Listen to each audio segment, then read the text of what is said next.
अस्सलाम वालेकुम। आज हम फर्स्ट ईयर बायोलॉजी का चैप्टर नंबर 6 किंगडम मोनेरा का लेक्चर नंबर 8 डिस्कस करने जा रहे हैं। पिछले लेक्चर में हमने स्पोर्स डिस्कस किया था कि स्पोर क्या होते हैं और उनकी टाइप्स देखी थी, एंडोस्पोर्स और एक्सोस्पोर्स।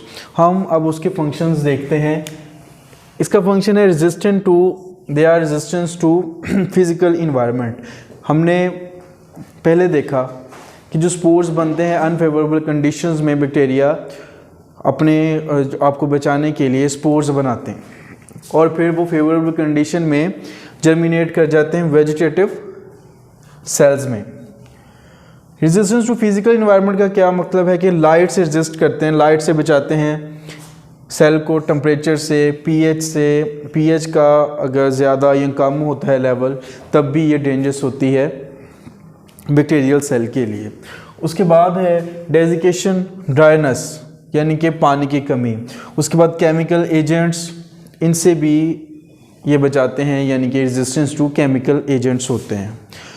इसी तरह आगे हम डिस्कस करते हैं सिस्ट्स को। सिस्ट क्या है? Cyst are dormant thick wall desiccation resistant form, यानी कि इनकी सेल वॉल के अंदर नॉर्मल सेल वॉल सपोज ये इतनी है, इसके ऊपर ये एक मोटी टैब पेप्टाइडोग्लाइकेन की आ जाती है, ये और ज़्यादा थिक हो जाती हैं, इनको हम बोलते हैं सिस्ट। ये outer to the cell wall है, एक बहुत ही थिक स्ट्रक्चर है जो कि पेप्टाइडोग्लाइकेन का ही बना हुआ है। जर्मिनेट अंडर सुटेबल कंडीशन, ये भी अनफेवरेबल कंडीशन में ही होते हैं और जैसे ही कंडीशन सुटेबल होंगी, फेवरेबल होंगी, देन क्या होगा, ये जर्मिनेट कर जाएंगे न्यू वेजिटेटिव सेल्स में।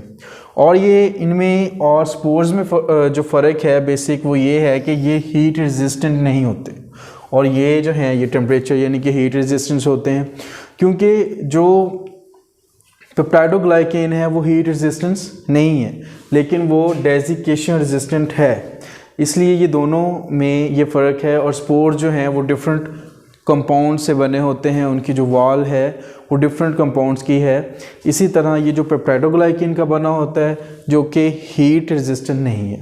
इसके बाद हम डिस्कस करते हैं रेस्पिरेशन इन बैक्टीरिया। एक छोटा सा टॉपिक है, हम इसको देख लेते हैं।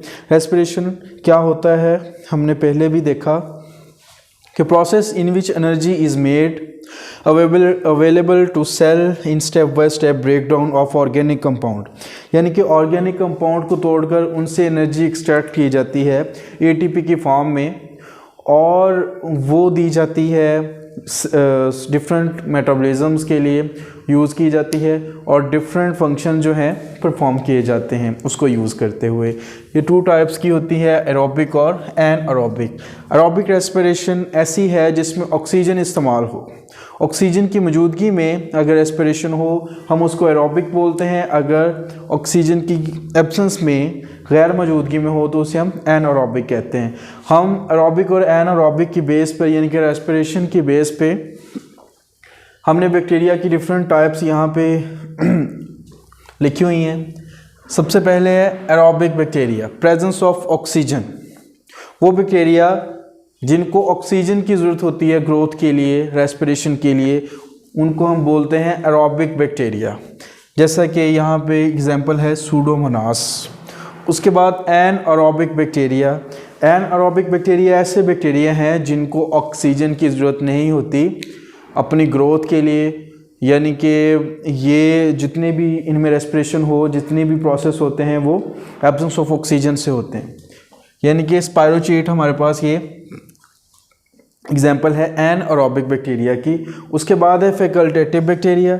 फैकल्टेटिव बैक्टीरिया यानी कि ये प्रेजेंस और एब्सेंस, यानी कि ऑक्सीजन की प्रेजेंस हो या ना हो ये रेस्पिरेशन कर सकते हैं। इकोलाई बैक्टीरिया, इनको एनएरोबिक बैक्टीरिया कहा जाता है लेकिन ये ऑक्सीजन की मौजूदगी में भी ग्रोथ कर सकते हैं।